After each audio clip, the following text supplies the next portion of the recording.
যুগপুৰ মুখ্যমন্ত্ৰীয়ে অসমৰ আটাইতকৈ লেটেং পেটেং চেণ্ডেল পিন্ধা MLA জনৰ পৰা পলাই লৰ মাৰি পলাই একদম টিকা ফটা দৌৰ দিছে মই পিছে পিছে খেদি আছো এই ৰব মোৰ তদন্ত কৰি যাওক বুলি মুখ্যমন্ত্ৰী আকে ফালে একদম দৌৰি দি পলাইছে টিকা ফটা দৌৰ বুলি কয় অসমীয়াত আমাৰ টিকা ফটা দৌৰ দি পলাইছে পেন ফাটি গৈছে কেতিয়াও পেন ফাটি গৈছে পিছফালৰ পৰা দেখি আছো মই অখিল গগৈৰ কাৰণে তো গীতাশ্ৰী তামুলীয়ে চাকৰি পোৱা নাছিলে বৰং অখিল গগৈৰ কাৰণে গীতাশ্ৰী তামুলীৰ চাকৰিটোত বাধা প্ৰদান কৰিছিলে হিমন্ত বিশ্ব শৰ্মা পীযুষ হাজৰিকা আৰু জয়ন্ত মল্লবৰাই গতিকে অসমৰ মুখ্যমন্ত্ৰী ডাঙৰীয়াক আমি অনুৰোধ জনাইছো যে প্ৰভু আপোনাৰ কথা এতিয়া অসমত শেষ কথা আপোনাৰ কথা এতিয়া আইন অসমত গতিকে আপুনি যেহেতু ৰজা আমি সকলোবিলাক প্ৰজা প্ৰভু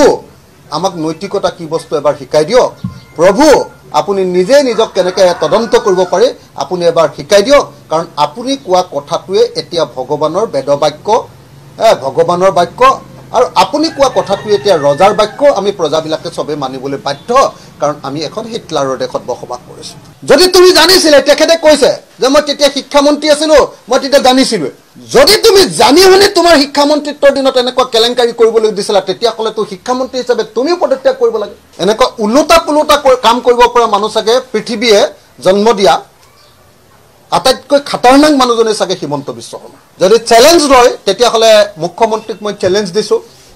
যে আমাৰ যিমান হা সম্পত্তি আছে এইবিলাক তেখেতে প্ৰমাণ কৰি দিয়ক আৰু তেখেতৰ যিমান হা সম্পত্তি আছে এইবিলাকো আমি প্ৰমাণ কৰি দিম ডক্টৰ গোলোকেশ্বৰ গোস্বামী ডক্টৰ লীলাৱতী শইকীয়া বৰা বীৰেশ্বৰ হাজৰিকা আৰু তাবুৰাম টাই এই চাৰিজনৰ পণ্ডিতৰ এই চাৰিজন শিক্ষাবিদৰ বোৰ্ডে গীতাশ্ৰী তামুলীক নিযুক্তি দিছিলে 3 দিন ধৰি বহুত মানে ইন্টাৰভিউ দিবলৈ বহুত মানুহ আহিছিলে 3 দিন ধৰি ইন্টাৰভিউ হৈছিলে আৰু ইন্টাৰভিউ হোৱাৰ পাছত অখিল গগৈৰ কাৰণে তো গীতাশ্ৰী তামুলীয়ে চাকৰি পোৱা নাছিলে বৰং অখিল গগৈৰ কাৰণে গীতাশ্ৰী তামুলীৰ চাকৰিটোত বাধা প্ৰদান কৰিছিলে হিমন্ত বিশ্ব শৰ্মা পীযুষ হাজৰিকা আৰু জয়ন্ত মল্লবৰাই যেহেতু গীতাশ্ৰী তামুলী মোৰ পত্নী আছিলে গতিকে গীতাশ্ৰী তামুলীৰ এপইণ্টমেণ্টটো দিয়াৰ আগত যেতিয়া সিলেকশ্যন হ'ল তেতিয়া হিমন্ত বিশ্ব শৰ্মাই ইয়াৰ ফাইলবিলাক এনকুৱাৰী ঘোষণা কৰি বিবৰুৱা কলেজৰ পৰা ফাইলবিলাক উঠাই লৈ গৈছিলে আৰু বহুদিন ধৰি আমাক ইণ্টাৰভিউত পাছ কৰাৰ পাছতো আমাৰ ৱাইফক তাত চাকৰিত যোগদান কৰিবলৈ অনুমতি দিয়া নাছিলে যেহেতু তেখেত অখিল গগৈৰ পত্নী আছিল তাৰ পাছত সেই ফাইল গৈ মুখ্যমন্ত্ৰী তৰুণ গগৈ ডাঙৰীয়াৰ টেবুলত পৰিছিলে পৰৱৰ্তী সময়ত আমাক আসলতে যেতিয়া বহুত দেৰি হৈছিল এপইণ্টমেণ্টটো তেতিয়া আমি ডাইৰেক্টৰক যেতিয়া আমাৰ ৱাইফে সুধিছিলে যে মোৰটো এনেকৈ কাগজ গ'ল কিন্তু মোক জইন কৰিবলৈ দিয়া নাই কিয় তেতিয়া ডাইৰেক্টৰে কৈছিলে যে আপোনাৰ ফাইল তৰুণ গগৈ ডাঙৰীয়াৰ তালৈ গৈছে আৰু তৰুণ গগৈ ডাঙৰীয়াই খুব পজিটিভ কমেণ্ট দি ফাইলটো ঘূৰাই পঠিয়াইছে গীতাশ্ৰী তামুলীয়ে বিশ্বাস কৰে যে তেওঁ কাৰোক ইনফ্লুৱেঞ্চ নকৰাকৈ তেওঁৰ নিজৰ যোগ্যতা দক্ষতা আৰু পাণ্ডিত্যৰ গুণেৰে এই পোষ্টটোত তেখেতে জইন কৰিব পাৰিছে আৰু বহু যিমান আপোনাৰ কেণ্ডিডেট আছিলে সেই কেণ্ডিডেটবিলাকৰ 3 দিনীয়া ইণ্টাৰভিউৰ পাছত তেওঁ এই পদটো লাভ কৰিছিলে গতিকে গীতাশ্ৰী তামুলীয়ে বিশ্বাস কৰে যে তেওঁ খুব সততাৰে এই চাকৰিটো পাইছে আৰু সেইকাৰণে আমাৰ কাৰণে এটো কোনো পধ্যে নৈতিকতাৰ প্ৰশ্ন নাই বৰং আমাক এনেকৈ আমাৰ গীতাশ্ৰী তামুলীক এনেকৈ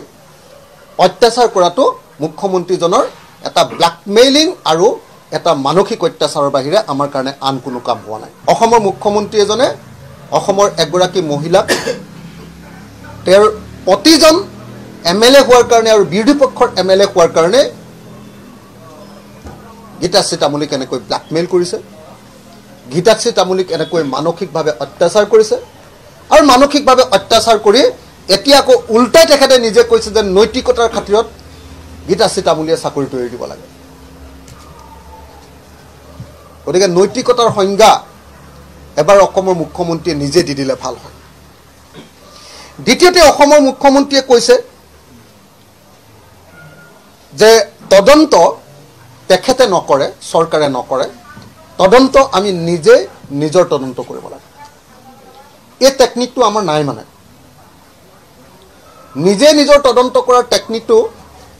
আমাৰ নাই মানে কেনেকৈ নিজে নিজৰ তদন্ত কৰিব লাগে সেই সম্পৰ্কে কোনো মেথডলজি আমি নাজানো মানে বোধে হিমন্ত বিশ্ব শৰ্মাই নিজে নিজৰ তদন্তৰ মেথডলজি জানে গতিকে অসমৰ মুখ্যমন্ত্ৰী ডাঙৰীয়াক আমি অনুৰোধ জনাইছোঁ যে প্ৰভু আপোনাৰ কথা এতিয়া অসমত শেষ কথা আপোনাৰ কথা এতিয়া আইন অসমত গতিকে আপুনি যেহেতু ৰজা আমি সকলোবিলাক প্ৰজা প্ৰভু আমাক নৈতিকতা কি বস্তু এবাৰ শিকাই দিয়ক প্ৰভু আপুনি নিজে নিজক কেনেকৈ তদন্ত কৰিব পাৰে আপুনি এবাৰ শিকাই দিয়ক কাৰণ আপুনি কোৱা কথাটোৱে এতিয়া ভগৱানৰ বেদবাক্য ভগৱানৰ বাক্য আৰু আপুনি কোৱা কথাটোৱে এতিয়া ৰজাৰ বাক্য আমি প্ৰজাবিলাকে চবে মানিবলৈ বাধ্য কাৰণ আমি এখন হিটলাৰৰ দেশত বসবাস কৰিছোঁ আমি তেতিয়া তেখেতক প্ৰত্যাহ্বান জনালোঁ চেলেঞ্জ দিলোঁ তেখেতে চেলেঞ্জ গ্ৰহণ কৰিলে আৰু কালি চেলেঞ্জক পৰা নেগুৰ পেলাই এতিয়া হিমন্ত বিশ্ব শৰ্মাই পলাব খুজিছে আৰু আমি পিছফালে এতিয়া তেখেতক নাই আমাক তদন্ত লাগে বুলি দৌৰি থাকিবলগীয়া হৈছে চাওকচোন ইমান বৰ্মতা দেখুৱালে চেলেঞ্জ একচেপ্টেড বুলি কৈ এনেকুৱাকৈ দেখুৱাই দিলে যে একদম অখিল গগৈ গোটেই কেলেংকাৰীৰ ৰজা অসমৰ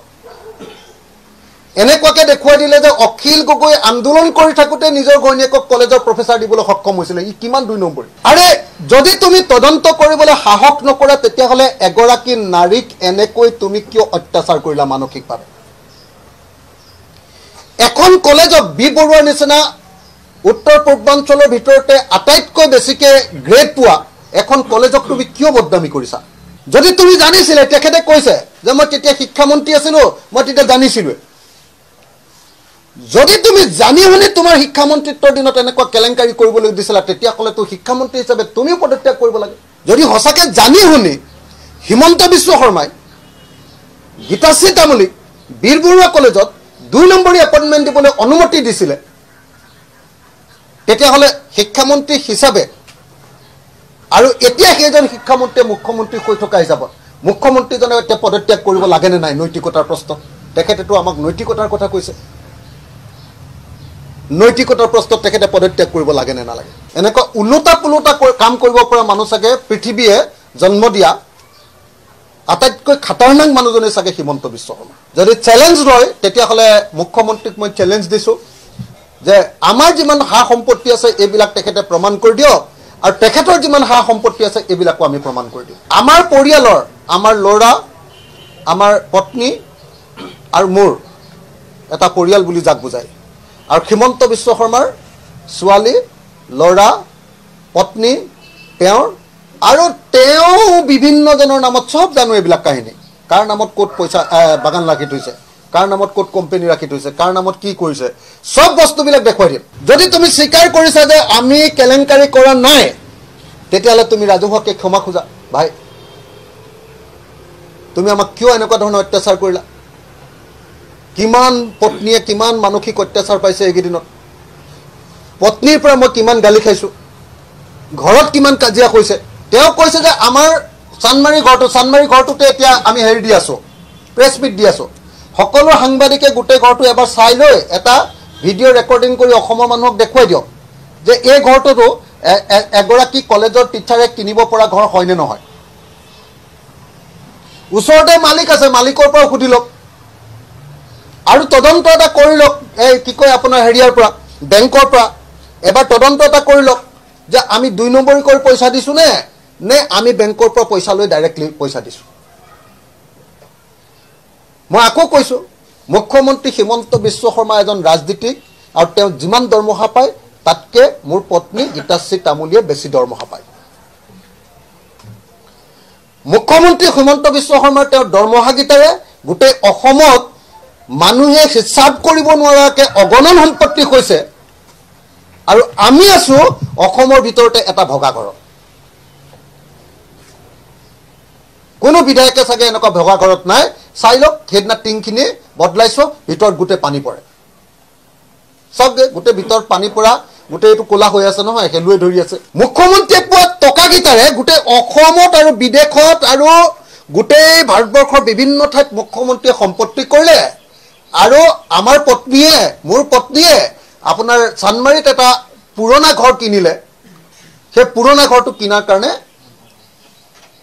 যত দুখ নন্দ ঘোষ আমি সকলোতে দুখী আৰু তেওঁ সমগ্ৰ ভাৰতত আৰু সমগ্ৰ পৃথিৱীৰ বিভিন্ন ঠাইত সম্পত্তি গঢ়ি থকাৰ পাছতো তেওঁ একদম চাফা মোৰ কাৰণে গীতাশ্ৰী তামুলীয়ে কেতিয়াও সুযোগ লোৱা নাই বৰং মোৰ কাৰণে গীতাশ্ৰী তামুলীয়ে সদায় মানসিক অত্যাচাৰহে ভোগ কৰি আহিছে মোৰ কাৰণে গীতাশ্ৰী তামুলীৰ সুবিধা হোৱা নাই সদায় মোৰ কাৰণে মই জেলত যোৱাৰ কাৰণে গীতাশ্ৰী তামুলীয়ে সদায় মোক সেৱাহে কৰি থাকিবলগীয়া হৈছে নহ'লে তাই ইয়াতকৈ আৰু বহুত বেছি স্কলাৰলি কাম কৰিব পাৰিলেহেঁতেন অসমৰ ইতিহাসৰ বোলে আটাইতকৈ দক্ষ মন্ত্ৰী অসমৰ ইতিহাসৰ বোলে একদম যুগপুৰুষ বোলে মুখ্যমন্ত্ৰী যুগপুৰুষ মুখ্যমন্ত্ৰীয়ে অসমৰ আটাইতকৈ লেটেং পেটেং চেণ্ডেল পিন্ধা MLA জনৰ পৰা পলাই লৰ মাৰি পলাই একদম টিকা ফটা দৌৰ দিছে মই পিছে পিছে খেদি আছো এই ৰব মোৰ তদন্ত কৰি যাওক বুলি মুখ্যমন্ত্ৰী আকে এফালে একদম দৌৰি দি পলাইছে টিকা ফটা দৌৰ বুলি কয় অসমীয়াত আমাৰ টিকা ফটা দৌৰ দি পলাইছে পেন ফাটি গৈছে কেতিয়াও পেন ফাটি গৈছে পিছফালৰ পৰা দেখি আছো মই